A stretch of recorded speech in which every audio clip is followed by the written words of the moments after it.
اللہ کے جو ولی ہوتے ہیں، اللہ کے جو دوست ہوتے ہیں، اللہ کو اپنے دوستوں کے اوپر بڑی لاج ہے۔ اللہ اپنے دوستوں کے متعلق بڑی غیرت رکھتا ہے، اور اللہ رب العالمین اپنے دوستوں پہ بڑے احسان فرماتا ہے۔ یہ دنیا کی جو دوستیاں ہوتی ہیں وہ دنیا میں بھی ٹوٹتی ہیں، مطلب پہ بھی ٹوٹتی ہیں، لیکن اللہ کی جو دوستی ہے نہ وہ دنیا میں ٹوٹے گی، نہ قبر میں ٹوٹے گی، نہ حشر میں ٹوٹے گی، بلکہ جو اللہ کے لیے دوستیاں ہوں گی وہ جنت میں بھی قائم رہیں گے۔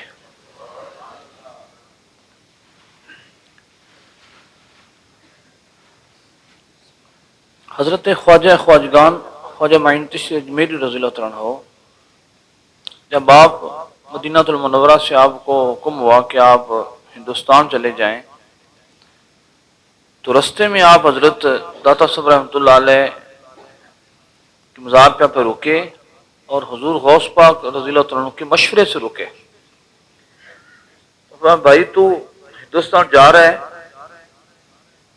وہاں پہ ہمارے ماموں کا مزار ہے لاہور میں، پہلے ادھر جانا،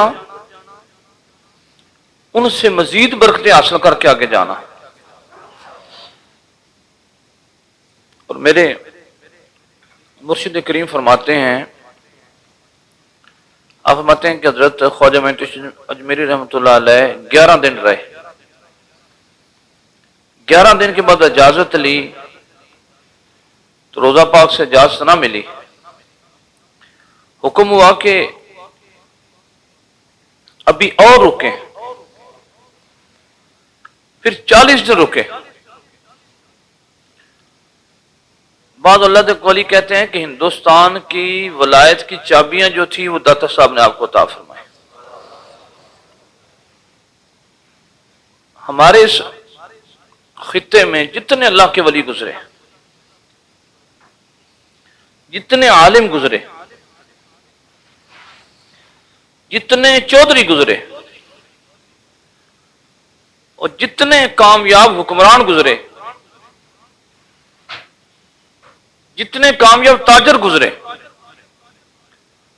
بلکہ اگر کوئی بندہ جس کا اپنے گھر میں کامیاب بندہ ہے تو میں دیکھتا ہوں اس کا بھی حضور داتا صاحب سے نسبت ایک تعلق ہے۔ حضرت بابا فرید گنج شکر مسعود رضی اللہ تعالیٰ عنہ، آپ پاک پتن سے چلتے اور حضور داتا صاحب رحمۃ اللہ علیہ کے توڑ مزار پہ نہ پہنچتے، بلکہ آج بھی حضور داتا صاحب رحمۃ اللہ علیہ، اگر آپ داتا صاحب رحمۃ اللہ علیہ کی طرف منہ کریں اور دائیں طرف ایک فرید دا ٹبہ ہے، کچہریاں جو ہیں اس کے ساتھ ایک بابا فرید کا ٹبہ ہے، آج بھی وہ جگہ پہ موجود ہے کہ بابا فرید صاحب جب بھی آتے وہ اس ٹبے پہ بیٹھتے، آگے نہ آتے۔ لوگوں نے پوچھا حضور آگے کیوں نہیں جاتے؟ فرماتے ہیں مجھے ڈر لگتا ہے کہ فرشتوں کی بے ادبی نہ ہو جائے۔ حضرت داتا گنج بخش رحمۃ اللہ مزار پہ فرشتوں کی اتنا رش ہوتا ہے، قدسیوں کی اتنا رش ہوتا ہے کہ مجھے ڈر لگتا ہے کہ ان کی بے ادبی نہ ہو جائے۔ جتنے آپ جس بندے کو آپ دیکھیں گے ہمارے اس خطے میں، جس کو رنگ لگے ہیں، جس کو برکتیں حاصل ہوئی ہیں، جس کو گھریلو طور پہ، معاشی طور پہ، چدراہٹ کے طور پہ، بزرگی کے طور پہ، علم کے طور پہ، اس بندے کا تعلق جو ہے وہ حضرت علی بن عثمان حجویری رحمۃ اللہ علیہ سے لازمی بنتا ہے۔ آج جو آپ کو دنیا میں پگڑیاں نظر آ رہی ہیں، جس جگہ چلے جائیں آپ کو سویپ پگڑی نظر آ جائے گی۔ میں تو دنیا کی جدھر بھی گیا ہوں، جس ایئرپورٹ پہ اترا ہوں سامنے پگ والا بندہ نظر آ گیا۔ افریقہ کیا، لندن کیا، جدھر، اور اس پکے کے پیچھے بھی حضور داتا صاحب رحمۃ اللہ علیہ کا فیضان موجود ہے۔ میرے مرشد کریم حضرت میاں محمد نفیس سیفی، آپ بیعت نہیں ہوتے، فیکٹری میں کام کرتے تھے، ملازم تھے، حضور داتا صاحب رحمۃ اللہ علیہ سلام کے لیے جایا کرتے تھے۔ پہلی عرض یہ کی کہ حضور میں آپ کے دربار پہ حاضر ہوا ہوں، اللہ نے آپ کو شانیں دی ہیں، اللہ نے آپ کو برکتیں دی ہیں، میں اس لیے حاضر ہوا ہوں کہ مجھے آپ وہ نعمت دیں جو اللہ نے آپ کو دی ہوئی ہے۔ وہاں پہ یہ دعا نہیں مانگی، حالانکہ اس وقت سرکار پر مشکیم کے ہاں جو ہے وہ آپ صاحب اولاد نہیں تھے، بچیاں تھیں، بچے نہیں تھے، اور اولاد جو ہوتی تھی فوت ہو جاتی تھی۔ آپ نے وہاں پہ جا کے یہ دعا نہیں کی کہ اللہ میں تیرے ولی کے دربار پہ حاضر ہوا ہوں تو مجھے تو اولاد عطا فرما دے۔ اور ہمارے ایک بڑا رواج ہے، آج لوگ کہتے ہیں جی یہ مزارات جو ہیں یہاں پہ لوگ کیوں دعا مانگتے ہیں؟ یہ نبیوں کا طریقہ ہے۔ جب حضرت زکریا علیہ السلام نے وہ دیکھا کہ وہاں پہ غیر موسمی پھل ہیں اور اللہ تعالیٰ جس کو چاہے رزق عطا فرما دے، پھر آپ پکارے، بولے اے رب میرے مجھے اپنے پاس سے ستھری اولاد دے، بے شک تو ہی دعا سننے والا ہے نبی کون ہیں؟ دعا کدھر کر رہے ہیں؟ کس حجرے میں؟ جہاں پہ مائی رہتی تھی، جہاں پہ مائی رہتی تھی۔ ہم بھی ہر وقت اللہ سے دعا کرتے ہیں، لیکن اسی میں اس حجرے کو جا کے دعا مانگنے جتنے بابا رہندا ہے۔ یا اللہ جس طرح تو نے ادھر فضل فرمایا ہوا ہے، اللہ تیرے احسان یہاں پہ برس رہے ہیں، یا اللہ تم بھی ہم پہ احسان فرما، فضل فرما۔ اللہ ہمارے میرے مرشد کریم نے پہ دعا مانگی، اللہ میں تیرے نیک بندے کی بارگاہ میں آیا ہوں، تو مجھے جو تو نے انہیں فیض دیا ہے اس سے مجھے نعمت عطا فرما۔ نہ اولاد مانگی، نہ جائیداد مانگی، نہ دولت مانگی، وہ فیض مانگا۔ فرماتے ہیں کہ میں وہاں سے دعا مانگ کے آگے گیا ہوں، وہاں پہ بابا جی سیفی صاحب وہ ذکر کر رہے، توجہ کر رہے تھے، ہو کر رہے تھے۔ میں نے دیکھا کہ یہ پتہ نہیں ساڈے پیر تے نہیں کرتے، پتہ نہیں بندے تے جن چھڑ دے پے، یہ کیا کر رہے ہیں؟ بندے کو جو دیکھتے ہیں بندہ تڑپنے لگ پڑتا ہے۔ فرماتے ہیں میں قریب گیا، تھوڑی سی خوشبو مجھے ملی، خوشبو، واپس آ گیا، اگلی جمعرات گیا تو پھر بیٹھا، خوشبو زیادہ ملی۔ وہ کہتے ہیں وہ پیر صاحب راجی عبدالغفور صاحب رحمۃ اللہ علیہ مبارک خلیفہ تھے، میں ان کو ملنے کے لیے گیا، جب مجھے انہوں نے رخصت کیا تو پھر وہ سینے سے لگا کے توجہ کی۔ فرماتے ہیں کہ میں تو پھر مجھے چیخیں نکل گئیں۔ تو یہ حضرت خواجہ معین الدین چشتی اجمیری رحمۃ اللہ علیہ، آپ بھی حضرت داتا صاحب رحمۃ اللہ علیہ کی درگاہ میں حاضری دے کے گئے۔ آج بھی وہاں پہ جو داتا صاحب جاتے ہیں وہاں جانتے ہیں کہ حجرہ بنا ہوا ہے، آپ کے چلے کا حجرہ بنا، جہاں پہ آپ نے چلہ فرمایا، آپ قدموں کی طرف بیٹھے، آج بھی وہ چلہ جگہ موجود ہے۔ تو اللہ والے کے جو آستانے ہیں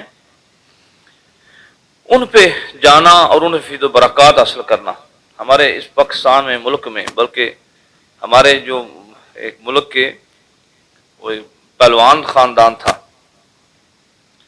اور وہ جو ایک مشہور پہلوان ہوا ہے اس کا نام ہے جھارا پہلوان، اس کا خود دادا پردادا لگتا تھا، وہ بھی بہت بڑا پہلوان تھا۔ آج بھی ان کا قبرستان جو ہے وہ شیخ مکی رحمۃ اللہ علیہ اور داتا صاحب رحمۃ اللہ علیہ کے رستے کے درمیان ہے۔ وہ سارے پہلوانوں کا کام یہ تھا کہ حضور داتا صاحب حاضری دیتے تھے، اور دنیا میں پھر جدھر بھی گئے جدھر بھی گئے اللہ نے انہیں کامیابیاں عطا فرمائیں۔ اس وقت دستور یہ تھا کہ پہلوان کا وزن جو ہے 120 کلو ہوگا، پھر وہ کشتی لڑے گا۔ یہ غلام محمد جو پہلوان تھا، گاما پہلوان ایسے کہتے تھے، اس کا وزن 120 کلو نہیں تھا، 80 کلو وزن تھا۔ اب اس کو ان میلوں والوں نے اس جو دنیا کا جو تھا وہاں پہ مقابلہ، اس میں ان کو شامل نہ کیا۔ اور احمد پہلوان نے کیا کیا کہ اس نے سامنے ایک سرکس لگی ہوئی تھی اس میلے میں، اس جگہ پہ، تو وہ وہاں پہ چلے گئے۔ جب وہاں پہ چلے گئے تو انہوں نے اعلان کر دیا کہ جو بندہ مجھے کشتی ہرائے گا اس کو اس دور میں اتنے 1000 روپیہ انعام دیا جائے گا۔ آج کو کروڑوں میں بنتا ہے۔ اس لالچ میں جو بڑے بڑے پہلوان تھے وہ آتے تو بندہ اس کو گرا دیتا۔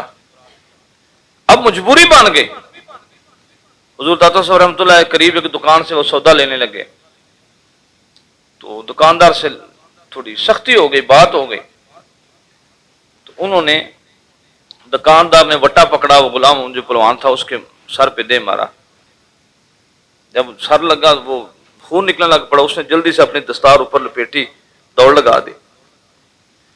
کسی بندے نے پکڑا، اس نے کہا بھائی کی بنیا تو ایڈا وڈا پلوان تے اندر کو ماڑے جے بندے کو وٹا کھا کے گھر بھجا جانا ہے۔ اس نے کہا یار پلوانی دا نام نہیں ہے لڑ پینا، پلوانی دا نام ہے کہ صبر کر جانا ہے۔ وہ پلوان اللہ والے کے قدموں میں بیٹھتے تھے۔ ہمارے جو جہانگیر بادشاہ گزرے ہیں، یہ ایک بندے نے آپ کے خلاف بغاوت کر دی صاحبزادے سے مل کے، تو آپ اس کے وہ جو بندہ جس نے بغاوت کی تھی، وہ جو نواب تھا، اس کی جو ریاست تھی اس کے اندر چلے گئے، اس کی جو مسجد تھی وہاں پہ زور کی نماز پڑھی، شکار کھیلنے کے بہانے گئے، سمجھانا اس کو تھا۔ جب ادھر چلے گئے تو ادھر جا کے انہوں نے وہاں پہ بیٹھے، مسجد میں زور کی نماز پڑھی، اور وہ جو راجا تھا اس کو بلایا۔ جب وہ آیا تو اس کو فرمانے لگے تو نے میرے خلاف بغاوت کی ہے۔ راجا صاحب دنگ رہ گئے، بادشاہ تو میری مسجد میں آ گیا، میرے گاؤں میں آ گیا۔ اب آپ نے راجا کو کہا کہ پسینہ بڑا ہے، میرا بٹن جو ہے گرمی بڑی ہے، میرا بٹن کھول دے۔ جب راجا نے ہاتھ کیا گردن کی طرف ہاتھ بڑھا تو بٹن نہ کھولا گیا، گھبرا گیا۔ اب آپ نے اپنا خنجر نکالا اور اس کے ہاتھ میں پکڑا دیا، کہتے ہیں کہ تو یار خنجر سے میرا بٹن کاٹ دے۔ جب وہ اب بٹن بڑا تنگ تھا، جب خنجر وہاں پہ پہنچا تو اتنی دہشت ہوئی کہ خنجر ہاتھ سے گر گیا۔ بادشاہ نے اپنا خنجر پکڑا اور پکڑنے کے بعد اپنے جو خنجر والی جگہ تھی وہاں پہ لگا دیا، اور کہنے لگے کہ بھائی ذہن میں ایک بات رکھا، اگر میں تخت پہ بیٹھا ہوں اپنے آپ نہیں بیٹھا، مجھے بٹھانے والا کوئی موجود ہے، میں اپنے آپ نہیں بیٹھا۔ آج ہمارے مسئلے بن گئے کہ ہمارے کوئی بٹھانے والا نہیں ہے۔ یہی وجہ ہے کہ بادشاہوں کی قبروں پہ بھی وہ بادشاہ، ان کی قبروں میں بندہ جا کے مراقبہ کرے تو وہاں فیض ملتا ہے۔ ان قبروں پہ بھی اللہ کا فضل اور احسان ہے۔ اور آج ہمارے ہاں یہ جو اللہ والوں کے مزارات ہیں، ان سے لوگوں کو دور کیا جاتا ہے، نبی کے آستانے سے دور کیا، بلکہ بعض بندے عمرے کرنے جاتے ہیں تو وہاں پہ بھی لوگ کھڑے ہوتے ہیں، وہ کہتے ہیں کہ روزہ رسول کی طرف منہ نہ کرو۔ حضرت امام مالک سے پوچھا خلیفہ رشید نے کہ میں روزہ رسول پہ پہنچا ہوں، اب میں نے دعا مانگنی کدھر منہ کروں؟ امام مالک فقہ مالکی کے امام، آپ نے فرمایا کہ تم منہ جو ہے وہ روزہ رسول کی طرف کرو، کہ تیرا منہ کرنا جو ہے تیرے لیے وسیلہ بن جائے گا، تیرے لیے وسیلہ بن جائے گا۔ مالک کائنات ہمیں اولیاء کرام سے وابستگی عطا فرمائے، اہل اللہ کی خانگاہوں آستانوں پہ حاضری کی توفیق عطا فرمائے، اور اللہ پاک ہمیں شریعت کے مطابق وہاں پہ جانے کی توفیق عطا فرمائے۔ اللہ ان کے فیض و برکات سے مالا مال فرمائے۔